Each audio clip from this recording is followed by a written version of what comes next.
this extremely important section of this canto of the secret knowledge. Sometimes the inexpressible mystery, Sri Aurobindo capitalizes mystery. And even the dictionary tells us that it is a spiritual truth that is incomprehensible to reason and knowable only through divine revelation. How fantastic is that? The dictionary caught it. And that mystery elects a human vessel of descent. So actually what happens here is that when these presences descend, these human vessels, they are sent by this inexpressible mystery. When the divine feels that there is an opportunity on earth, and we're speaking of earth now, because we're speaking of the evolutionary force. When the divine feels that there is a possibility of a progress, this involution, this human vessel of descent comes down. Notice that he just has 2 lines and then a full stop. A breath comes down from a supernal air. Supernal air is a heavenly air. A presence is born. A guiding light awakes. Now, we have so much to talk about, but I'll continue the line until we can go back to definitions. A stillness falls upon the instruments, fixed, motionless, like a marble monument, stone calm. The body is a pedestal, supporting a figure of eternal peace. So powerful, so mantric. Now, we need to define presence because Sri Aurobindo uses it many, many times in Savitri. And what he tells us is this: it is intended by the word presence to indicate the sense and perception of the divine as a being, felt as present in one's existence and consciousness, or in relation with it, without the necessity of any further qualification or description. Thus, of ineffable presence can only be said that it is there, and nothing more can or need be said about it, although at the same time one knows that all is there: personality and impersonality, power and light and ananda, and everything else, and that all these flow from that indescribable presence. The word may be used sometimes in a less absolute sense, but that is always the fundamental significance, the essential perception of the essential presence supporting everything else. And this is from his letters on yoga. I'd like to go a little bit further and quote from Essays Divine and Human. beyond mind, on spiritual and supramental levels, dwells the presence, the truth, the power, the bliss that can alone deliver us from these illusions, display the light of which our ideals are tarnished disguises, and impose the harmony that shall at once transfigure and reconcile all the parts of our nature. So powerful. Notice that he says beyond mind. And he says that the presence dwells on spiritual and supramental levels. And that can alone deliver us from the illusions, usually of our mind, our vital, whatever. And then in the life divine, he says, but if we learn to live within, we infallibly awaken to this presence within us, which is our more real self, a presence profound, calm, joyous, and puissant, of which the world is not the master, a presence which, if it is not the Lord himself, is the radiation of the Lord within.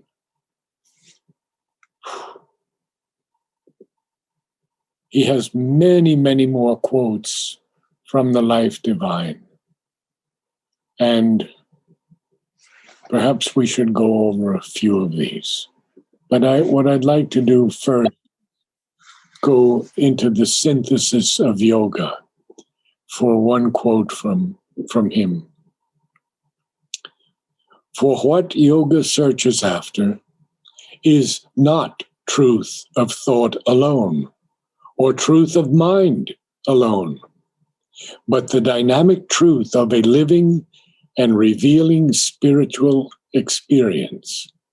There must awake in us a constant indwelling and enveloping nearness, a vivid perception, a close feeling and communion, a concrete sense and contact of a true and infinite presence, always and everywhere.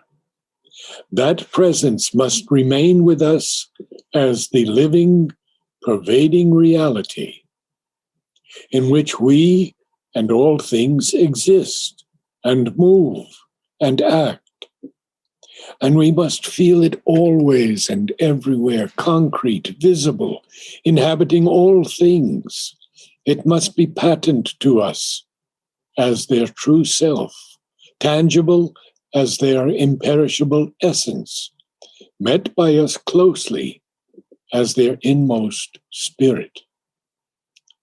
To see, to feel, to sense, to contact in every way, and not merely to conceive this self and spirit here in all existences, and to feel with the same vividness all existences in this self and spirit, is the fundamental experience which must englobe all other knowledge.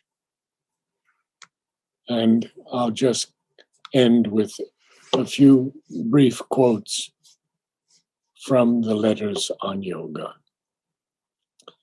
One must have faith in the master of our life and works, even if for a long time he conceals himself, and then, in his own right time, he will reveal his presence.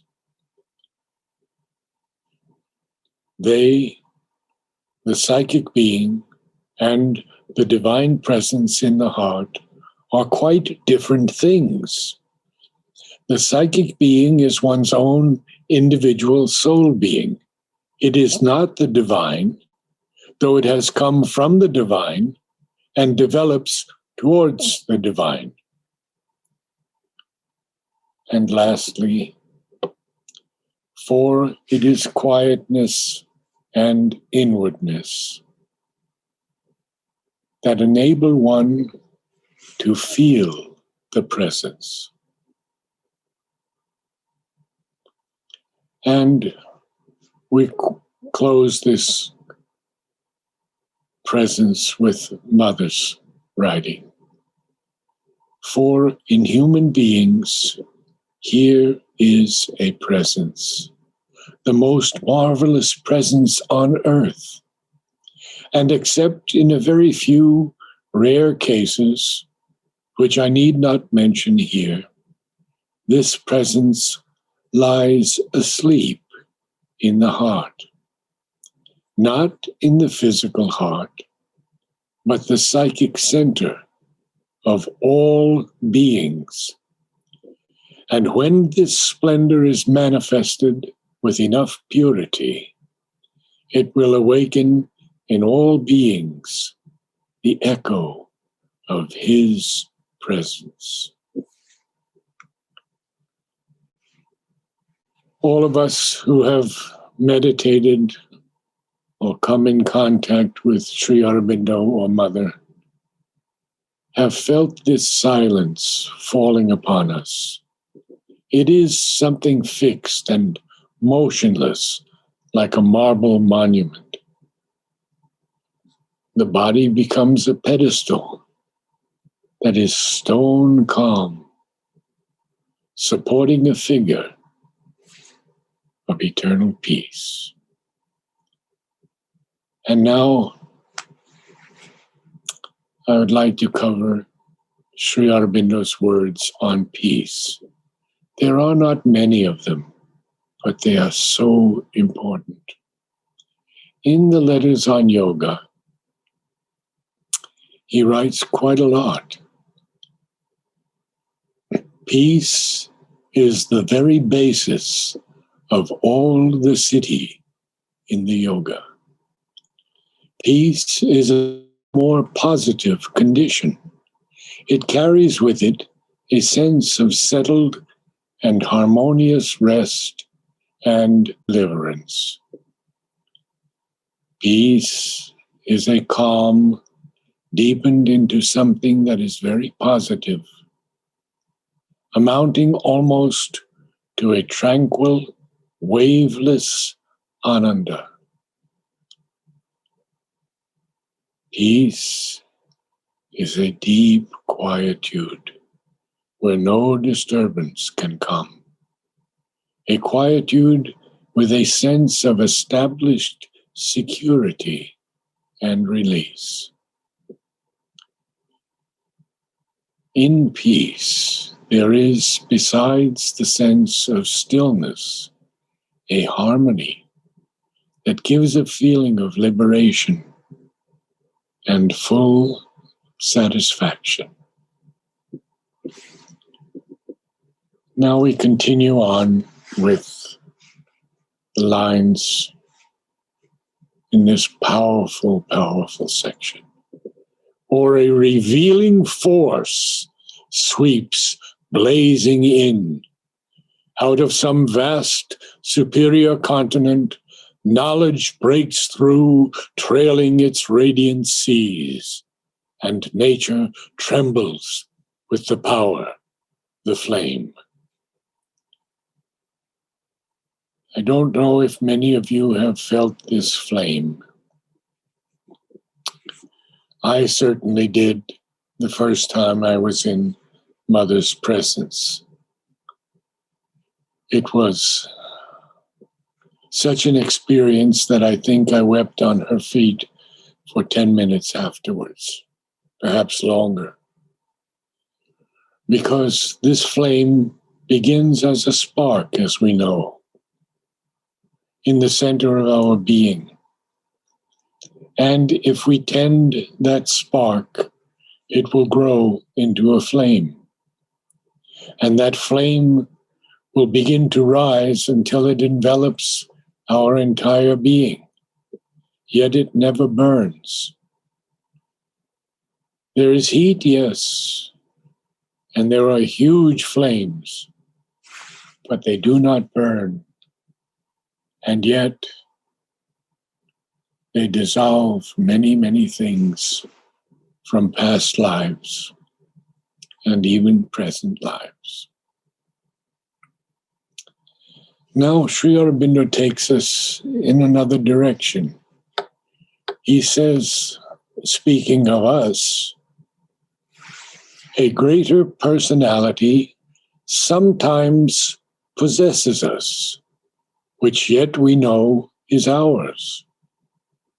Or we adore the master of our souls.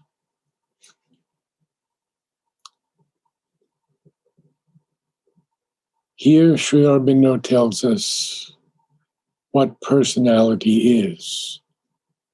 In the Life Divine, he says, impersonality is the original, undifferentiated truth of things, the pure substance of nature of the being, the person.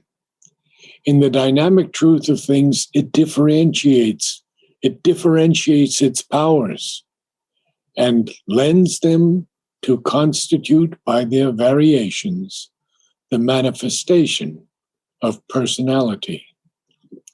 I've spoken often before of Sri Aurobindo's use of capitalization in Savitri. It is so important that we follow these capitalized words and seek out his definitions of them.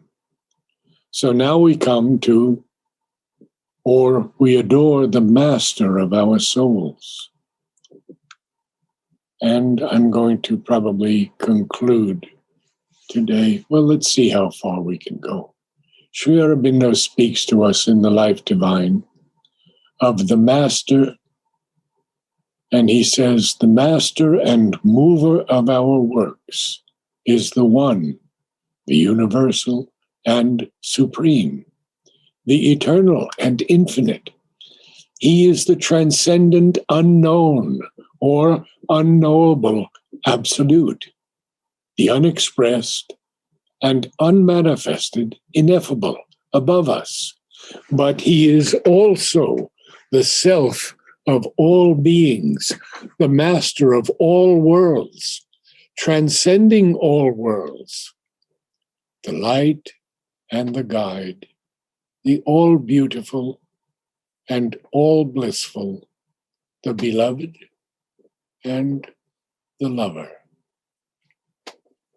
He is the cosmic spirit and all creating energy around us. He is the immanent within us. All that is he, and he is the more than all that is. And we ourselves, though we know it not, are being of his being, force of his force, conscious with a consciousness derived from his. Even our mortal existence is made out of his substance. And there is an immortal within us that is a spark of the light and bliss that are forever. No matter whether by knowledge, works, love, or any other means, to become aware of this truth of our being, to realize it, to make it effective here or elsewhere, is the object of all yoga.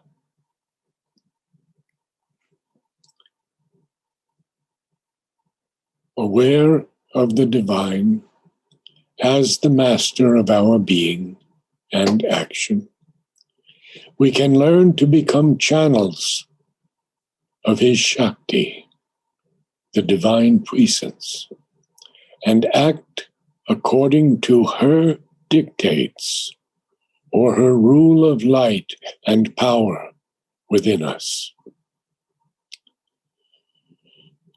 Lastly, in the synthesis of yoga, he writes, influence is more important than example.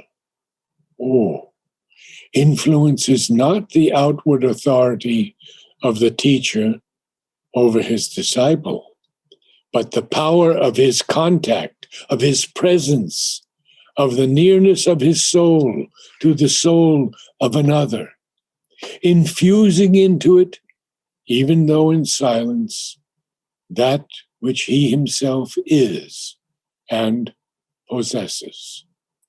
This is the supreme sign of the master. For the greatest master is much less a teacher than a presence, pouring the divine consciousness and its constituting light and power and purity and bliss into all who are receptive around him. And we continue with the lines. Then the small bodily ego thins and falls, no more insisting on its separate self, losing the punctilio of its separate birth. It leaves us one with nature and with God. The word punctilio is just a fine point, a particular or a detail, as of conduct, ceremony, or procedure. So we lose this fine detail of our separate birth, and then it leaves us one with nature and with God. Now, you will have to tell me, because I have so many classes on Savitri, if I have read the definitions of Sri Aurobindo on nature previously. I believe I may have, but not sure. Can anyone tell me? I think you did. Okay. Then we continue. In moments when the inner lamps are lit and the life's cherished guests are left outside, our spirit sits alone and speaks to its gulfs. Now, we have to continue that passage because it is so critical. A wider consciousness opens then its doors, invading from spiritual silences. A ray of the timeless glory stoops a while to commune with our seized, illumined clay and leaves its huge white stamp upon our lives.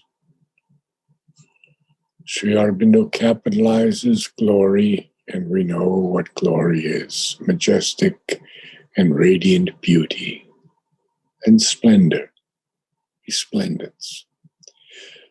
And then he speaks of communing with our seized, illumined clay. Well, we know what seized is. It takes possession of something by force or at will. And illumined is just giving light to, illuminate, shining on, and leaves its huge white stamp upon our lives. So we'll go back to the beginning of this passage. And Renate, could you read it for us? From in the moments? No, from in the unfolding process of the self. In It is page 47. 47? Yes. Yeah. In the unfolding process of the self, sometimes the inexpressible mystery elects a human vessel of descent. A breath comes down from supernal air, a presence is born, a guiding light awakes, a stillness falls upon the instruments. Fixed, motionless, like a marble monument, stone calm, the body is a pedestal, supporting a figure of eternal peace. Or a revealing force sweeps blazing in, out of some vast superior continent, knowledge breaks through, trailing its radiant seas, and nature trembles with the power of the flame. A greater personality sometimes possesses us, which yet we know is ours. Or we adore the master of our souls. Then the small bodily ego thins and falls, no more insisting on its separate self, losing the punctilio of its separate birth. It leaves us one with nature and with world. In moments when the inner lamps are lit and the life's cherished guests are left outside, our spirit sits alone and speaks to its gulfs. A wider consciousness opens then its doors, invading from spiritual silences, a ray of the timeless glory stoops awhile to commune with our seized, illumined clay, and leaves its huge, white stamp upon our lives. Well, thank you all for attending. It is so wonderful to share Savitri with all of you. And thank you, Renata. Thank you, Narad. Yeah. Thank you, Narad. Namaste.